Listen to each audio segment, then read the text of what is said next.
This is WPSL Port St. Lucie, the talk of the Treasure Coast.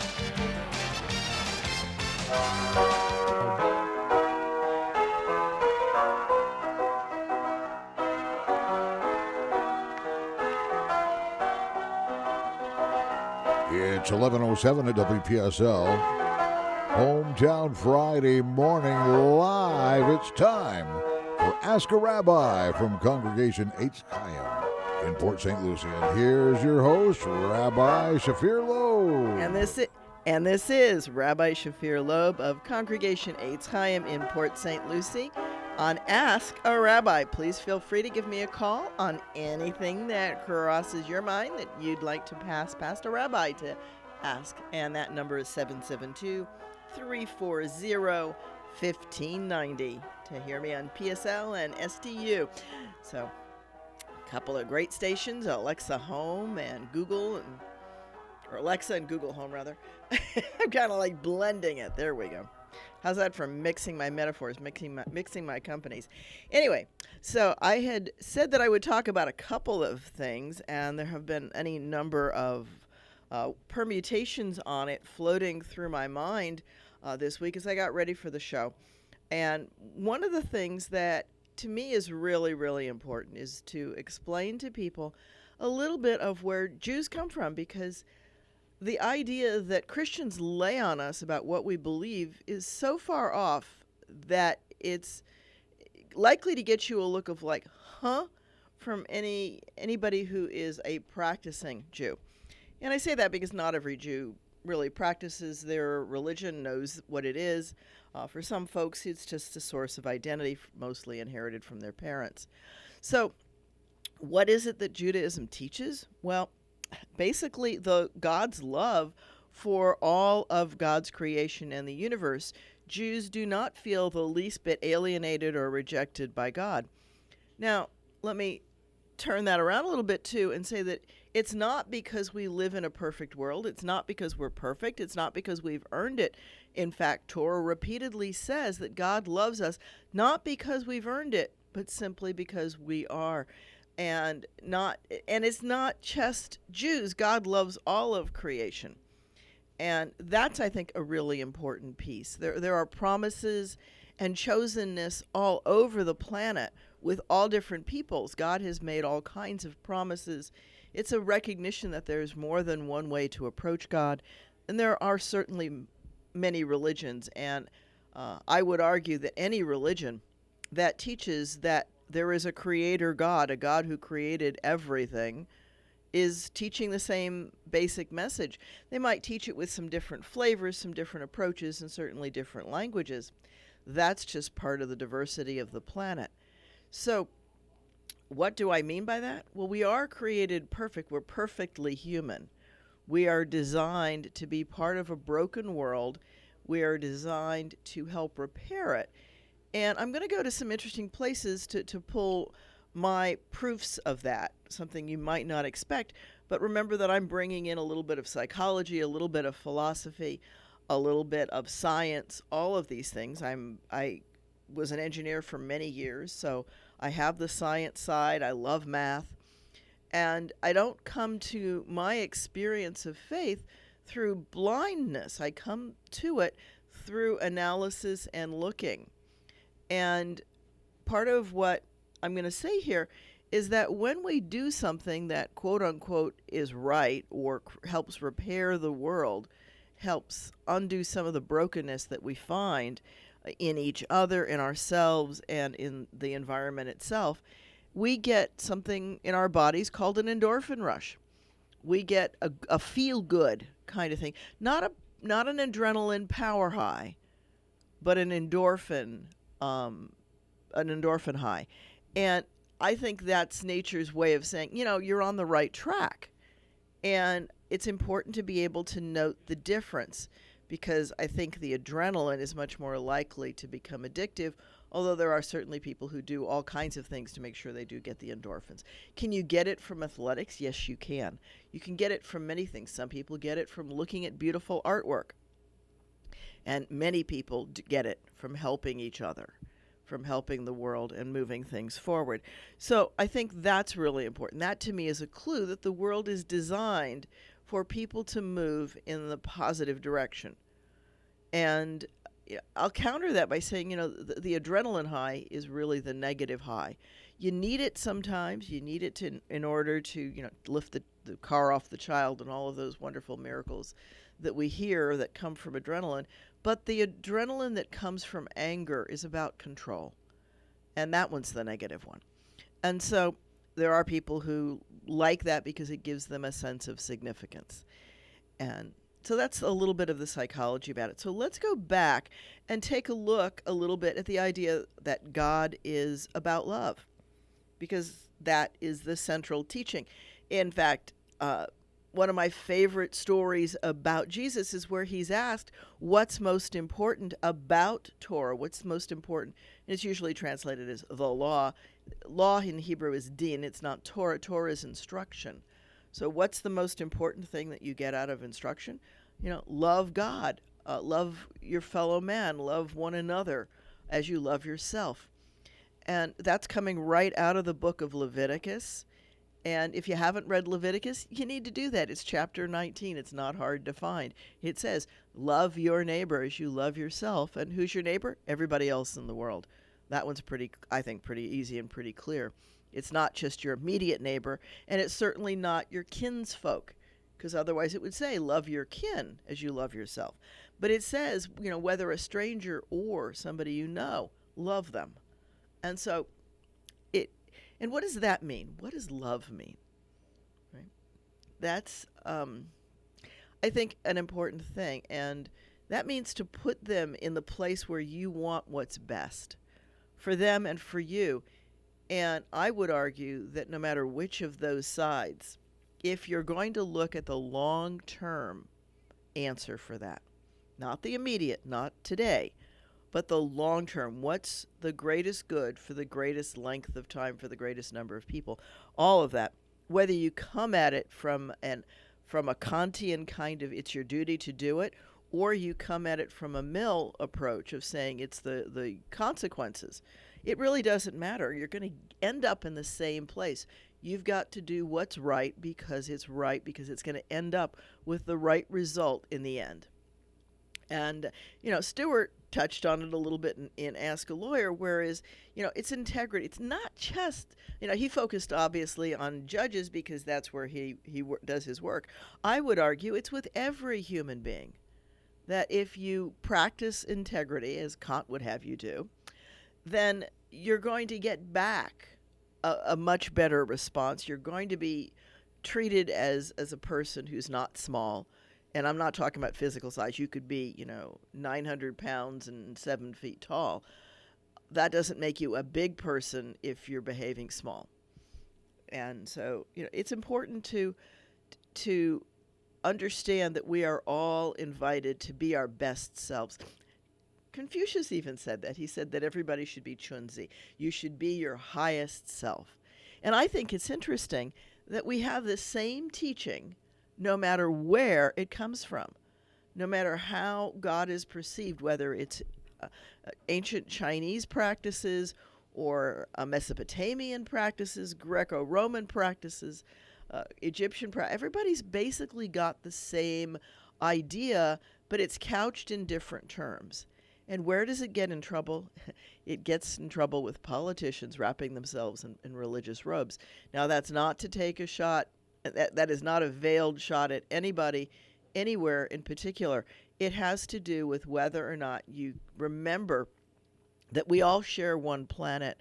We are all God's creation. None of us are less that than anybody else. It doesn't matter what somebody looks like.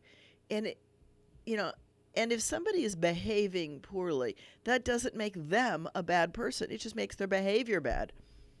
I think that's an important thing to remember as well. So let me just say that it is our job to help heal the world. The world is broken.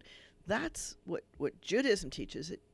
God created a wonderful world, and if it was absolutely perfect in the whole world, there'd be nothing to work on, and so there'd be no role for humans or for God for that matter.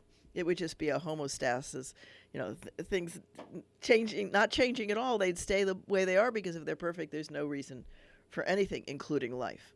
So the mere existence of life argues that it needs to be an evolving process, something where we are enjoined to get better, to learn, and perhaps maybe that's what we do at the end of life, is report back what we've learned and what that experience taught us, and that somehow that fills a need inside God. Because I have to believe when it says that we are made in God's image, that to me says, okay, what are the things that make you feel good? What are the things that make you feel wanted? And, how can you move yourself forward? And if you're doing these things, then that must be a reflection of what God needs. God's got to have some reason in God's mind to have created a world, to see if the process can resolve itself and become better and better. And I'd like to think that we are moving in that direction. I don't think that we've taken a ton of steps backward. We certainly do rise and fall on a, for example, I don't think that the Holocaust was was anything but an extreme low point. But can we learn from it? I think that's the real issue moving forward. So let me shift from that just very, very slightly into the realm of prayer. What is prayer about? And, people will often say, well, I pray that XYZ football team wins. Well, okay, that's a very small use of prayer. And if that's really important to you, well, maybe you need to look at it. And I think about things that I've worked with people. Judaism says that what we pray for, that what our job is there, is to make ourselves wondrous. And what do I mean by that? The Hebrew word for prayer is lihit palel. Lihit is something you do to yourself, for yourself. Palel is to make wondrous, to measure things. It carries both of those. And so, so what do we talk about in prayer? We talk about, God, you made the mountains, you make the oceans. You can turn the ocean or a river to go backwards. And people see that when there's a powerful storm. And, don't linger in its path too long and all of that good stuff. Certainly there's injunctions there to help you and your loved ones survive as best you can. I also think it's important to know that death is not a penalty. It's more a penalty to those who love you that you leave behind than it is for you. That's often it's the case, right? Because you're no longer concerned with stuff when that happens. Life is for the living. And so the pain is felt by those that are left behind. And so we need to recognize that death is not a penalty. It's not a punishment. And we've had other discussions about, what do we do after that? And I'm going to leave that open because as the caller who called me after one of the shows and we went through the texts, and nowhere in Jewish scriptures does it talk about what life is like after death. We're all left to different ideas, and within Judaism there are many different approaches. There's not just one answer to that question. So let's go back to prayer, right? You make yourself wondrous. You're invited to understand that God is both so immense and so beyond our limited understanding as mortals, and still accessible at the same time. And that's not a violation of faith, because it's not an old man with a beard.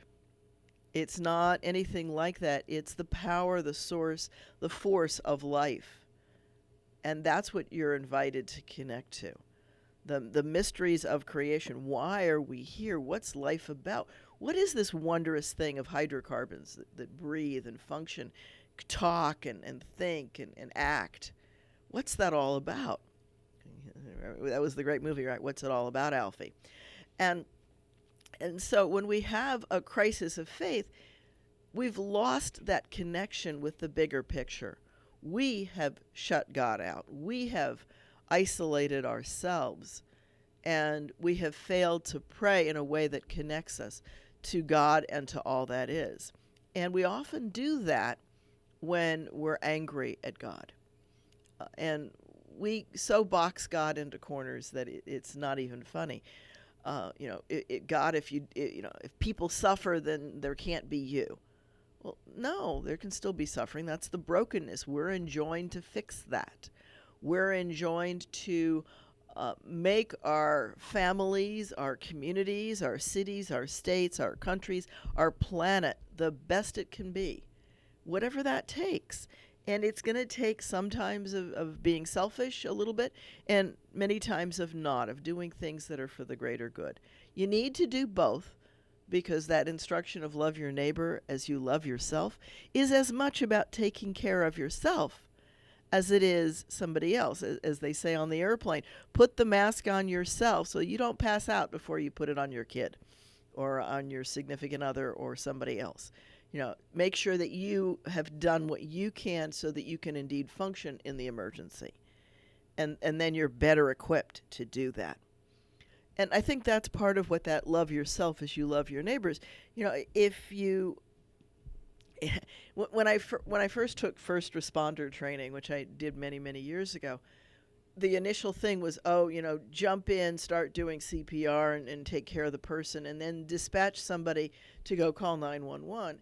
And over time, or rather fairly quickly, they discovered that if you did that, then help did not come, and you exhausted yourself, and you hurt yourself, and the person didn't make it.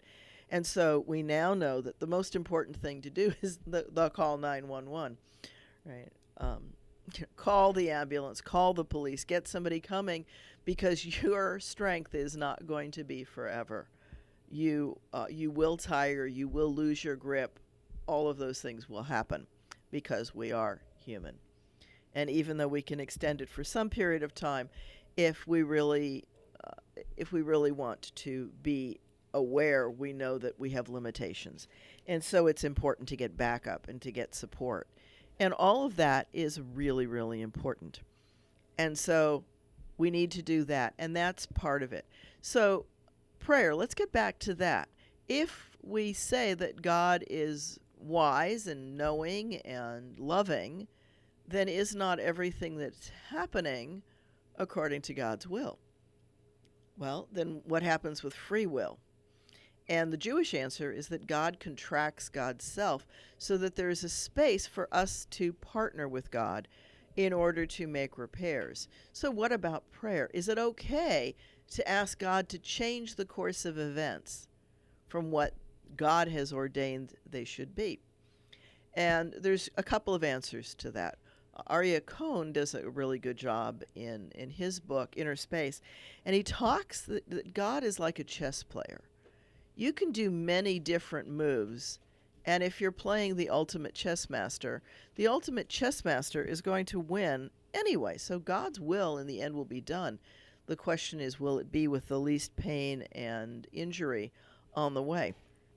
And so with that comment, we'll come back to it. We have a call on line 1, and I apologize we didn't get your name, but thank you for calling. Hey, how are you doing today? I just had an opportunity. I was driving today, and I had an opportunity to give you a call. I listen to you periodically. But I had a question, when you were talking about man's way to find out. God just put us here to find out. I was wondering if Proverbs tells us that there's a way that seems right to man, but it leads to destruction. Do you think God's going to just leave it to our own destruction? That's a really good question. What would God do if we destroyed ourselves? And I think that God could start again, which is the scary answer to that question. And so the question was, is God going to let us destroy ourselves? And that could well be. And so that is the point of, do we do something that we want for today because it's for today? In other words, is it okay to rape the planet in order to reap financial reward for you and maybe a handful of people? And I would argue that no, that's not okay to do that, because that is, as you said, it feels good in the moment. It feels, and that's an adrenaline high. It's not an endorphin high. Well, yeah, Right. I mean, our concept of the whole, even, The whole idea. of, Well, God said, I'm not going to destroy the world for man's sake. That might be more of a promise to the elephants and the zebras, but I thought there was like in Isaiah it says something to the effect that this earth will pass away, just like the grass and like the flowers and so forth. Our concept of God is like He's a God of love, right? Right. The concept of God is that God is a God of love. And is your name Steve? So if He loves us, I would think that He would want us to know His way and not leave us to our own devices, or our own understanding. I think I've listened to you a lot of times, and you as you gave an example today that man is going to figure this out, and I don't think man is going to ever, because we're agents of free will, if they'll ever be able to come to a point where they're going to choose good over evil to the point that they're righteous and doing everything right. Free will means that we have the opportunity to do things that are wrong, and most of us have done those. Yeah. Okay, so I'm just going to recap. You're saying that, and correct me if I'm wrong, if I've misunderstood you. You're saying that free will means that we're going to make mistakes often, and that God giving us free will. And the other question, of course, becomes, how do you know when what you're hearing is in fact really God? And so I will share with you that God does speak to us and give us hints and words, and there's all kinds of messages in the planet, whether you're going to look at things as off the wall as fractals, if we go into the math end of it. There is an order to the world, but there's also an imperfection in the world. And the imperfection, I'm going to say, is something like that a year is 365 and a quarter days. So there's odd ends to things. Pi is a non-rational number, and the Romans hated that, by the way, because it's this weird number that goes on forever and never ends, and some people know some of the numbers. And so what's that message? I think that is a message from God. And here's the piece, right? And I'm going to quote Rabbi Daniel Siegel, one of my mentors, and he was instructing my class and saying, we talk to God all the time. That's called prayer. That's where we open ourselves to God. We experience the divine however we experience it. And the more we do that, then the better life will be for us and for others. But how do we know when God is answering us? Because sometimes it isn't God. It's that little g inside you that is otherwise known as ego. Right? It's the thing that's there to protect you and keep you safe, but sometimes it lies to you. I can freely admit that my ego has lied to me more times in any day than I would care to admit. And so how do I know if it's big G God, the real God, the God who created, the God who gives life to the planet and loves everyone and everything that God has created? And I believe that everything in the universe is created by God.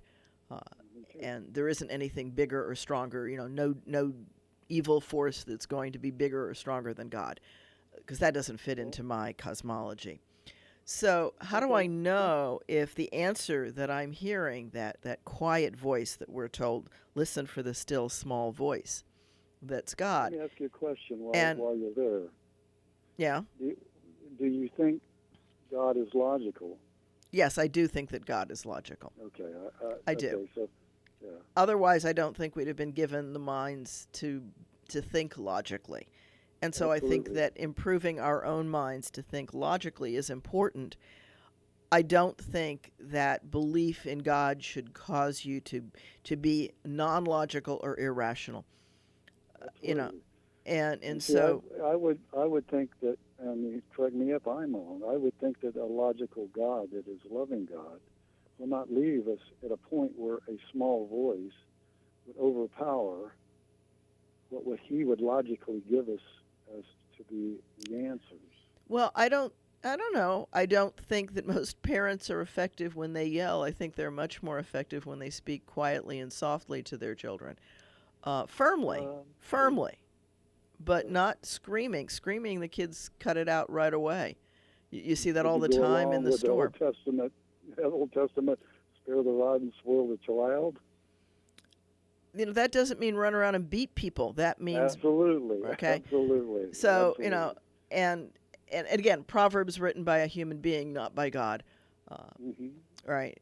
Well, and that's important. That's important to note, right? Judaism teaches that the part that God is most directly involved in is the first 5 books. And then it becomes the prophets' understandings of their experiences. And then in the last part are the writings of good people.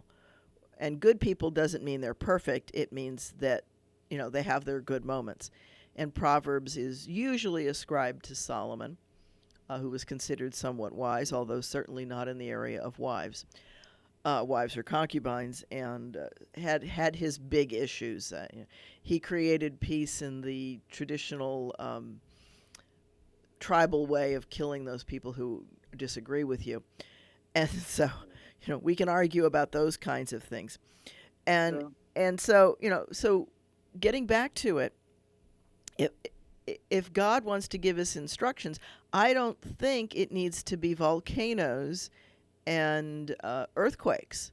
Absolutely. That would You're right. be So I think that it's instruction. objective. And God has many people who've received instructions throughout all of the different cultures in the world. And again, I'm going to come back to that endorphin piece that helps you learn how to be a good person. And when you learn to distinguish between endorphins and adrenaline, you're starting on the right path. So, yeah, I think the world is broken. I think that it's our job, that we've agreed to work with God to repair that, and that has always been a loving God. A loving God does what, in the long run, is best. And sometimes you're right. That means being able to do what's wrong. That is, if you will, the whole point of the story of the Garden of Eden. That is exactly the lesson of the garden story. And the garden story is one of the 4 creation stories in Genesis. Yeah. And there are 4, if you read it carefully. You'll find there's 4 different ones with slightly different emphasis, certainly a different sequence. Not that the world is created differently 4 times, but that different things are important in each story. And all 4 of those views.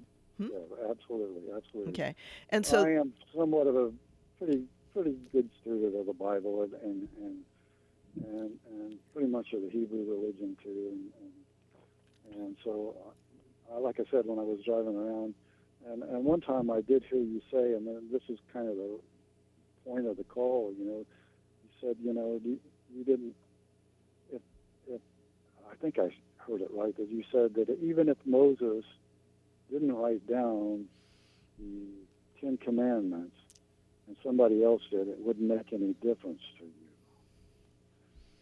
And I was wondering, the foundation of the Hebrew religion, not the nation, but the group of people, but the Hebrew people, I wondered about that, how that meant to you. Okay, so if you're saying the Hebrew, you're saying that you're going from something I said on a previous show, which was actually a little more extreme than even what you said, which is I said that even if Moses didn't really exist, it doesn't really matter because I'll never meet Moses. And, he's not going to walk in the door of the studio. But what is left are his teachings, and those teachings are what guide us. And that's because we've accepted it, not because Scripture is scientifically valid, because it's not. You need some outside source that matches it, and we don't have that. But what we do have is that throughout different religions throughout the world are the same basic teachings. Nobody teaches people to be bad. Nobody teaches people to scorn life every religion that I've ever looked at, and I teach world religions, teaches people to look for the good in the world and to spurn evil. And evil is being those things that are destructive. And so we're instructed to do that. Are we going to make mistakes? Yes, as we pointed out before. Absolutely, we're going to make mistakes. But that's just part of being human. And so I started to say, how do you know when God's speaking to you? And the answer that Rabbi Daniel Siegel says is this. If you look out at creation and you think that you're better than anything or anyone else, that's your ego talking. But when you look out and you see God's light shining from everything, from the flower, from the tree, from the lion, from the mosquito, which is always a challenge for me. I don't do real well with mosquitoes. But when I can look out at all of creation and see God's finger moving through it, and I know I don't think God has a finger. But, humans have to use these kinds of phrases. So when I see that beauty of scriptures, of life, of the wonderness of creation, that's when I have a clue that it might be God speaking to me. And, I was just thinking, that you study the religions from the study of all the major religions. I mean, there's so many of them. Well, there's over 4,000 religions that have been cataloged, yes. But of the major religions that are out there, is there any one of them that says that there is only, one God and they worship that one God? Most of them. Okay, and they're very isolating in that opinion. And the very foundation of those religions, they're all in a base form in disagreement. They're all saying that there's one universe, one creator of that universe. So the supreme God for Hindus, God the creator for Christians, God for Islam, God for Judaism. It's one creator God who created one universe. Absolutely. I'd have to disagree. The Hindu religion, everything is God. They have many gods. They have many. Gods. They have something that I wish was not translated as gods. They have something that is more like saints and angels, and somehow they got translated as gods. They've got statues. They use iconography. Buddhism, everything is. It's not really as they say. It's not really a religion. It's a philosophy. Well, they're all philosophies. Okay, and again, we can't just say Hindu this. It depends on what Pariwar people are using. There's so many different varieties. It's just as we can't use Christianity as one monolithic set of beliefs, because there's a whole gamut of how people relate to Jesus. But if you base your religion on the life, death, teachings, and resurrection of Jesus, then that makes you a Christian, which means that Christianity includes Catholicism, Protestantism, Seventh-day Adventist, Jehovah's Witness, Latter-day Saints. Those are all Christianities. Because they're all a big problem. We run into a big problem, If it's not established by God, we run back to that small voice that all of us are led to follow. And if we're only all to follow one little small voice, that because we can't verify. Well, you can't verify only in any a greater of it. sense. We can't verify the relationship God wants us to have. That's absolutely true. We cannot verify it. And like I've studied Christianity, Buddhism. I've read the Quran. I had Hindu friends. You speak Arabic? Huh? You speak Arabic? No, I don't speak Arabic. Then you have not read the Quran. I have read the English version, and I know what you're going to say, that it's not approved, but I have read, authorized by, what would you call them, people that are... The Quran is only in Arabic. I know. And there's a reason for that. Every I know. translation has an agenda and a slant. That's true with Jewish scriptures and Christian scriptures. right? You've got to go back to the, there's I'll share a very funny story. At one of the and I forget the name of it. It's the Christian bookstore that's very popular, especially in the North. And I did a seminar, Children of Abraham Journey Together, at Lakeside, Ohio. And somebody went into the bookstore there and asked the clerk for scriptures in their original language. And the woman went in the back and she got Jewish scriptures in Hebrew, and she brought out the New Testament in Greek. And the woman said, no, what's this? What's this? And the clerk said, you said you wanted them in the original languages. And she said, no, the King James. And yeah, I kind of laugh at that, right? Because the King James is one of the worst translations on the planet. Talk about an agenda. Right, that was a very political translation. I've also done studies on those too. I mean, but in the Quran, though, there are, like you say, multiple versions, but you can't compare and get the gist of what is being said. I mean, it's a very unusual book. Have you read even the English versions? Yes, Okay. And I've studied with Muslim scholars. Yeah. And so, again, if God is a loving God and a just God, and a logical God, see, I think that we can't base ourselves solely on our emotions. We have to be not subjective, but objective. And right. Just like you're mentioning the Quran. I would agree that we need to be objective, okay? Yeah. So, and, it is important to look at every set of scriptures in their context. And,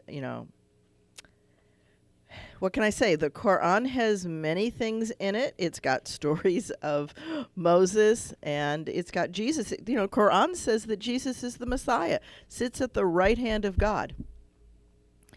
And, yep, very much so. You cannot be a Muslim and not accept that teaching. So if you haven't figured that out from the Quran, there's a big chunk of it you haven't read. Muhammad supersedes Jesus. No, Muhammad does not supersede Jesus. Muhammad is a teacher. Muhammad is a human. Is a teacher. That his teachings, they will not.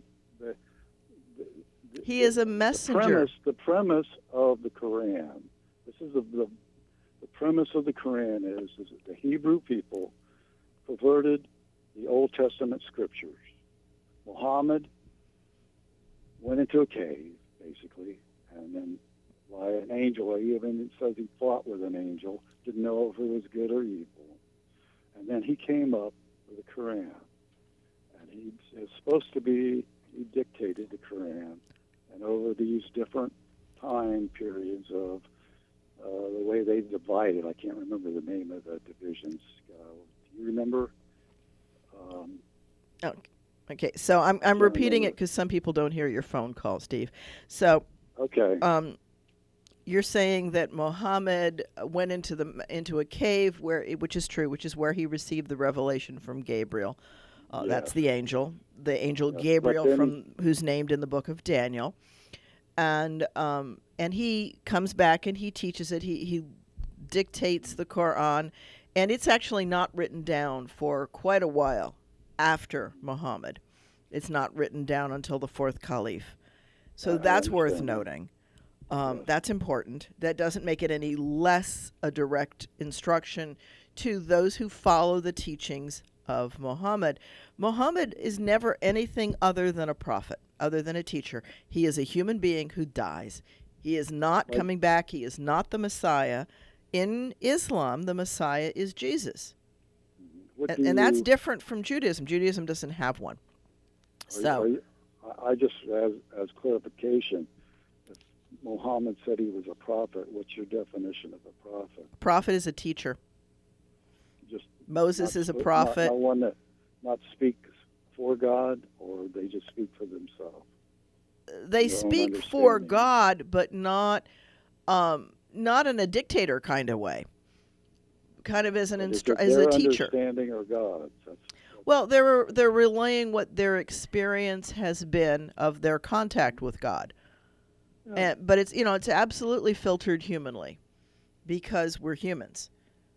And none of us, especially when we take that infinite experience of the divine and try to work it into words, we are limited by language. We are limited by the cognitive ability of our beings.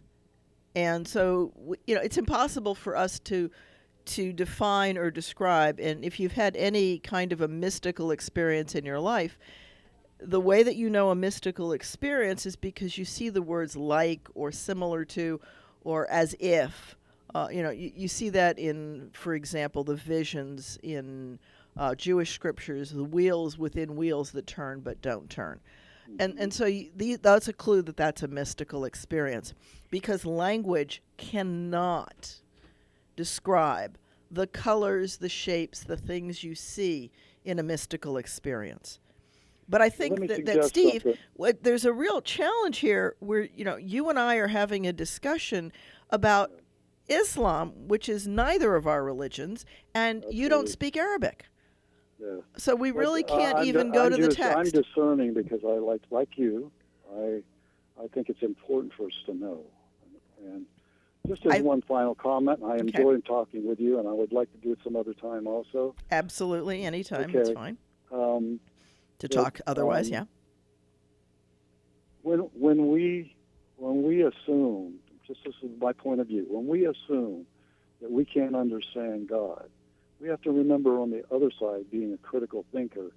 If you're a critical thinker and you make that statement, the other side of the equation would be that this God is not smart enough or thorough enough or powerful enough to convey his message to us. See, there's two sides of that equation. And if we make that assumption that God and his greatness is so much higher than us that he can't communicate his views to us, then we're in big trouble for the rest of all our faith, because our faith then becomes man's own understanding. And if it's man's understanding, then I'm really worried about whether any relationship to God is possible in a way that's pleasing to him, because he is all powerful. He is all knowing. Okay, so again, I'm going to paraphrase for our listeners. You're saying that if we can't understand and receive God's message, that implies that God is not all powerful and all knowing. We've put a limitation on God with that. And we do put a limitation on God or we put a gate or a wall. And Judaism doesn't cross over. Okay, Judaism says that in order for creation to have existed, God had to contract God's self. It's called Tzimtzum. There's a concept of it. And God pulls back and allows human beings to have free will. Because if God is doing everything and pulling all the strings, then our whole existence is meaningless. There's no point in it. And, if we want to believe that we have free will, then God has to have limited God's self enough to make space for that. And if you can only go so far and then God intervenes, you don't really have free will. Well, I agree with everything you just said. So there's got to be limits. God has limited God's self. And I'll get back. I'm gonna cut you off just a little bit, Steve, so I can finish the point, because we've only got about 10 more minutes. My point: if there's free will, there's only limited choice, or one choice. It's not free will. But in God and love, he would have to, in that choice, there would have to be a right choice. It would be better than all the rest. Or God wouldn't be God. He would be making it so that evil has the same choice value as doing good. Okay, and I appreciate it. Not a problem. Okay, so the point was made. Thank you. And again, I'm going to paraphrase for those who don't hear the call. Steve said that if there aren't limits on what we can choose, that God, that somehow that violates the idea of God. And Judaism says no, God doesn't put limits on us. We could destroy ourselves. That's the story. Judaism says that if you look at the story of the Garden of Eden, let's go back there and take a look at that garden story. Right? For Jews, it's not about being evil or wicked or falling out of God's sight. It's about God letting humans know how powerful we are, that we have the ability to make the wrong decision. Yeah, to think that God doesn't know as much as psychologists know today is to belittle God beyond words. So if you put a 3-year-old or a 5-year-old in a room with cookies and say, don't touch these, I'll be back, how long are the cookies going to stay on the table? All right. Much less adults, right? Especially if they're tasty chocolate chip cookies with a smell. And so God knows that they're going to eat the fruit. And there's nothing wrong with eating the fruit other than that their instruction was given not to. There is nothing wrong with it. Without it, there will not be life. It is a story of puberty, of coming of age. That's the fruit. I've often said it would be better if the artist in Italy had seen a cherry tree instead of an apple tree. The metaphor might be more easily understood. Why did he pick apples? They did not grow at that time in the Middle East. They are a European fruit. And so it's the Italian artist who looks out and sees the apple tree and thinks it's a beautiful art, and so that becomes the story. The story is simply the fruit of a beautiful tree. Very often that's given. It's not specified what fruit. And certainly in the Garden of Eden story. And so, Adam and Eve, Adam, which means human, and Eve, which means giver of life. Chava is the giver of life. And so you already get an idea of what's going to go on in the garden. And nevertheless, it still transpires and goes on. And they're naked when they start, right? Infants are naked. Children are naked. They don't know what they're doing until they get older. And so they have discovered, what they've basically discovered is life, and Eve is now pregnant.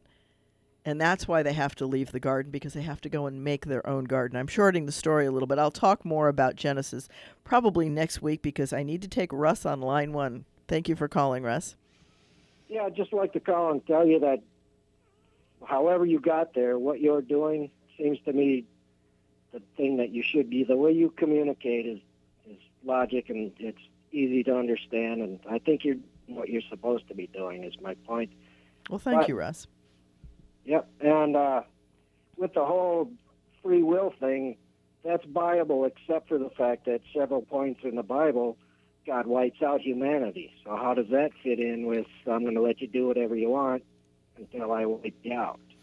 Okay, so wiping out humanity, the only time you mean Noah's Ark, and that's the only one. Other points where just after Moses got the thing, he opens up the earth and swallows all the people worshiping the idols. Well, that's a very small group. That's you read it. We're talking about 250,000, which is a big number, out of 6 million. I'm sorry, out of 2 million. Out of 2 million. If they have free will, they have free will, right? They do have free will, and and if you read that text very carefully, talking about Russ is talking about the story of Korach, the rebellion of Korach. And you have to read that one just a little bit carefully, because, there's some kind of an earthquake or something, but the people don't come up and say, God did this. They yell at Moses and say, you are killing God's people. So you kind of have to read that. And the other part that's important to remember is that we have Psalms that are B'nai Korach, that are the children of Korach. So they don't disappear. The ringleaders perhaps are somehow killed, or something happens, and that one's a little bit hard to you got to parse it a little bit, because there's so much conflicting. That story's been massaged and edited, and we don't really know what happened. With the Quran, if it can't be translated, how can anybody that's not how can I learn anything about it? Do I have You can to take study. the word of You have to. whoever's You have to telling it? study Arabic if you really want, or study with a scholar who speaks Arabic. So that would be sufficient. Well, it's going to get you started. You're gonna be stuck with whatever agenda he's trying to convince you of. Well, unfortunately, the Quran is written in Arabic. And do you speak multiple languages, Russ? No, I can barely get English down. Okay, so one of the things, and I always ask this in my classes at IRSC, I ask if there are any students who are bilingual, and there's usually bi or trilingual, and there's usually, 6 or 7 or 8 students out of a group of 30 to 50 students. So it's a percentage that are like that. And I'll turn to them and I'll say, rather than my lecturing you, I'm going to ask this question. Can you translate word for word between the different languages that you speak? And everyone says no. And I know that from my own languages. I was raised speaking English, Hebrew, and German. It was a conscious decision that my parents of blessed memory made. And I am forever grateful for that, because it lets me know that different languages have different assumptions, presumptions, and phrases. And they can't necessarily be translated. You can't go word for word from language to language. And it's like if you were to tell somebody, how do I say Jim is a sharp guy? How do you translate that? Because it could have 17 different meanings. And when you translate it, you have to pick one, because there isn't a word like sharp in any other language that carries all the same meanings. So when the translator translates, they have to pick. Yeah, and so as one of my other mentors, Cantor Jack Kessler, said, every translation is an interpretation. And so you have to look at the agenda. King James is not accurate to either the Hebrew or the Greek or the Latin. And that's really a major tragedy, because it's had such a big influence on the English-speaking world. And with that, thank you, Russ. I apologize. We've run out of time. Yep. I'm hearing the music. That's my reminder to go ahead and start to close down. And remind everybody, please, if you like what I'm saying, if you want to continue to hear Ask a Rabbi, please consider sponsoring a session. You can call the station and help with that, or you can give me a call, either way. And come join us on a Friday night at 7:30 at 540 Northwest University Boulevard, Suite 102. Friday night services tonight at 7:30. This has been Rabbi Shafir Loeb for Ask a Rabbi, and thank you all. Archives of this show can be found on YouTube. Look for WPSL TV and Ask a Rabbi with Rabbi Shafir Loeb every Friday morning in the 11 o'clock hour right here on WPSL Port St. Lucie.